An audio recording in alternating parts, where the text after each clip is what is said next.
Hey friends, welcome back to my channel. It's Kim with Kim's Inspired Life. First, I want to say thank you so much to everyone that commented and on my last video, which was about me getting a virus on my computer and the whole conversation that I had with supposedly Microsoft. You guys made me feel so much better by sharing, times that you knew that it happened to you or someone else that you knew. I haven't finished responding to all of the comments, but I'm going to. I've been reading down them, and guys, it's taken me just a few days, almost the whole week, to just really stop being so frustrated and angry at myself for being for not knowing, and but I just have to get over that and just have to move on because I have the antivirus software set in place. I've been using my laptop, everything's fine, and I just have to chalk it up as a learning experience. So anyway, so much for that. But I am going to tell you another story, something else that I did when I was teaching in the classroom, when I was teaching 8th grade, that, oh my gosh, guys, I had to go to my principal and tell him what happened because it happened, and I had to call the parent and tell the parent what happened, and I feel so, I felt so bad about it. Let me just tell you what happened and what led me to think about that particular story.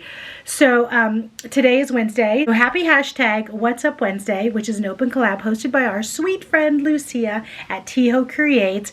Go and follow the hashtag and see what other people are sharing today. You can share just about anything you want to share on What's Up Wednesday. Just talk about whatever is what's up in your life. And so today is Wednesday.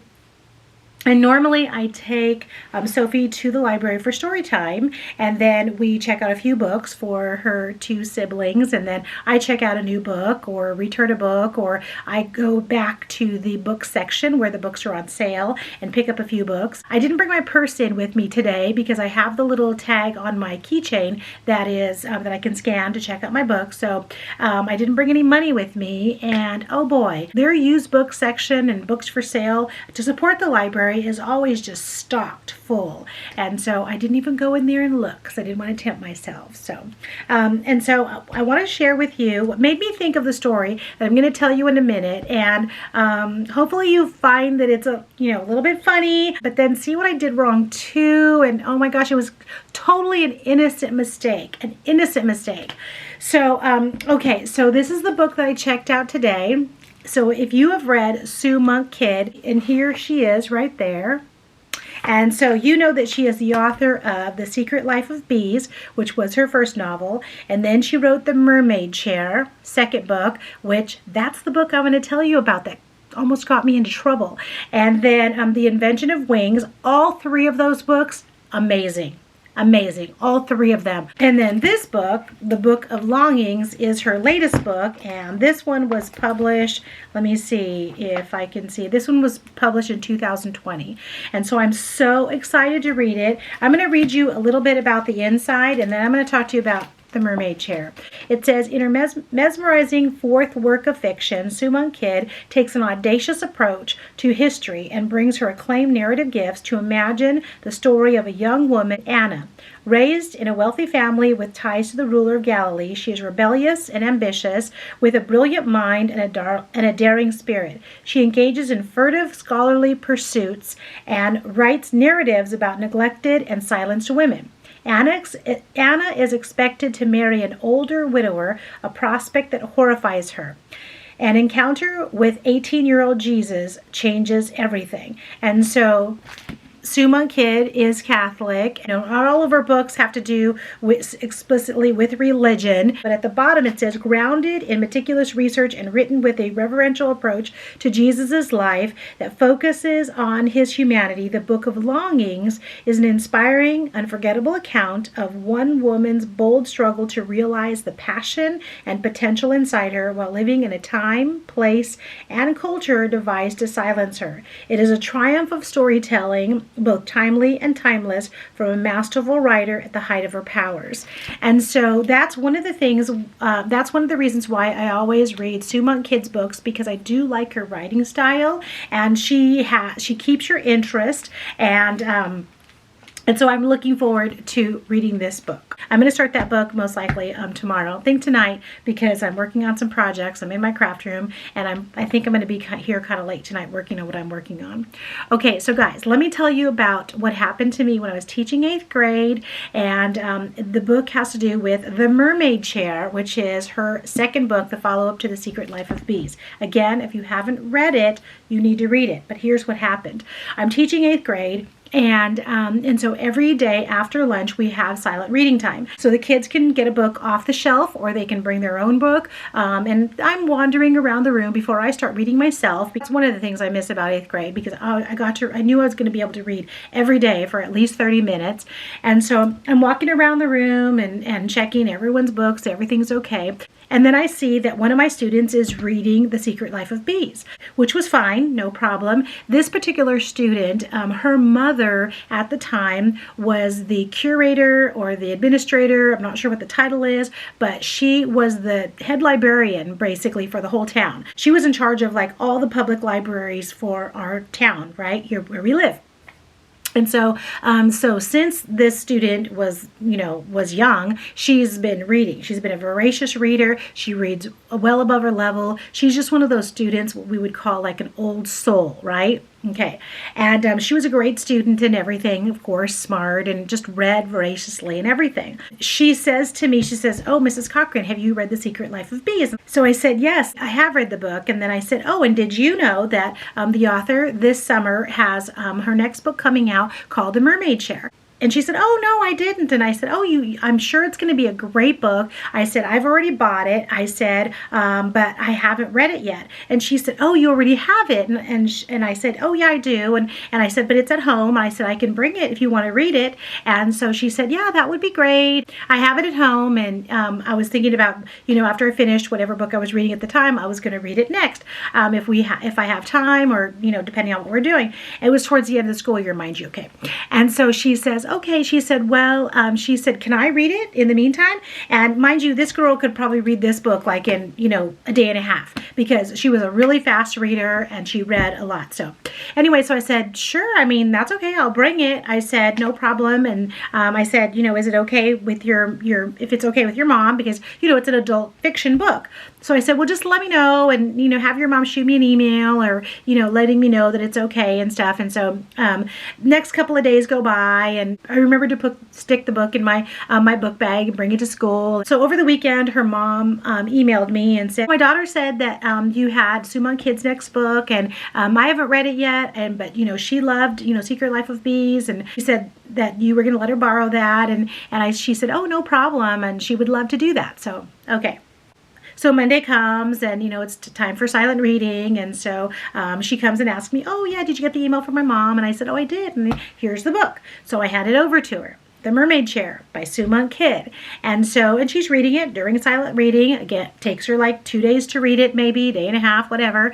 And she hands it back to me. She says to me, "Oh, are you going to read it this summer?" And I said, "Yes." She said, "You're going to like it." She said, "I really do like her style of writing, and it was a good story." And so I said, "Oh, good. Okay. Well, I'm looking forward to it." Okay, so then, we finish off the school year, and, whatever I was reading. And so then that summer, it was probably like mid-June, end of June or something. And I thought, "Oh, yeah, I'm going to read that book now. I have time. I'm relaxing now out by the pool, And so I start reading the book. If you read this book, you know what I'm going to say. You know where I'm going with this. So the story, basically in a nutshell, is about a woman who is married, but she and her husband have been married a long time, and so she's kind of bored in her marriage. And so one of her friends lives at a convent, or lives near a convent, or cooks for a convent or something, and so she invites her to go and visit her. It's like, I think she's in Italy or something. So then, while she's there at the convent, she meets the priest, and so she's going to mass, and she's talking to them, and they're having meals together, because her friend is the cook there, cooks at the sacristy, I think, or something. So anyway, so she starts having romantic feelings for the priest, right? And so in her mind, and so in the book, she goes back to her room, and she's thinking about herself with the priest and all of these positions and the things that they could do together, kind of thing. And I'm thinking, oh my gosh, an 8th grader that I gave her my book, read this, and I'm just like dying. I'm dying. But I thought, okay, Kim, remain calm. You know, maybe, you know, she didn't think too much about it. I don't know how worldly she is like that. I don't know. So let me just keep reading. Well, it ends up that they have full-on relations, and then he's like contemplating, like, is he going to leave the priesthood, or it's this whole thing. And here, you know, if you didn't already know this, I taught in a Catholic school, so Catholic school setting, Catholic school, you know, student over here reading this book, and I thought, I am going to just, this is just going to be crazy. This is going to be crazy. I cannot believe I did this. So before I even finished reading the book, I think I read a few more chapters, and then I called her mother. I called her mother, and I just said, I am so sorry. I said, have you read the book? And she said, I haven't read the book yet. It's on my, you know, summer reading list. And I said, well, let me just tell you what happened. And so I'm telling her in a nutshell. Her mom was not fazed at all. She said, you know, Mrs. Cochran, she reads a lot of like novels, like classic novels, and there's a lot of, you know, kind of scenes in there like that, probably even worse than that, you know, and so I wouldn't worry about it. You know, her mind doesn't go there. She's very innocent. She understands, you know, things. She understands. She's very close. She's a very, you know, spiritual person, so she understands this is fiction and all that. And I could not believe, I called my principal, even though it was summer, and I just said, or I don't know if I called him or emailed him, but I just said, oh my gosh, you're not going to believe what I did. And I told him how, you know, I let the student borrow and here she is in my classroom every day reading this book, and I am like totally did not even know this was happening, and I cannot believe that. I will never forget that as long as I live, because it was, I just, you know, I recommended lots of books to the students, but they were all books that, you know, young adult fiction, which I've read all of them that were in my classroom. But, you know, I didn't really have that many students that were reading, you know, that were reading more adult fiction, and definitely never suggested a book that I hadn't myself read, but you know, Secret Life of Bees, that was such an innocent book, and then the jump to the mermaid's chair was, yeah, a little bit different. So oh my gosh. Anyway, she survived. The child survived, and she's friends with me on Facebook, and she is alive and well and happy and adjusted, and she's perfectly fine. So, and reading all kinds of books now, I'm sure. So, and I've seen her mom in passing around town, and her mom's perfectly fine too. So. Holy moly, maybe a lesson for someone. But anyway, I'm going to be reading this book tomorrow. You know, I have a couple of friends that read voraciously and love to read and give great reviews on their books. I'll put their links down below. One of them is Shannon at Pages and Polish, and the other one is Patty. At Life with Patty. They love to read. They love to do book reviews as well. And I can't think of anyone off the top of my head at the moment, but I know I have other friends that are readers as well. I don't know if they all do book reviews, but you can start there to get some good books to start putting on your TBR list. So, all right, guys, happy Wednesday. Happy hashtag What's Up Wednesday. Thank you guys for stopping by. Thank you guys for leaving me such great comments and supporting me with that craziness that I had with my virus, and I'll talk to you again soon. Bye-bye.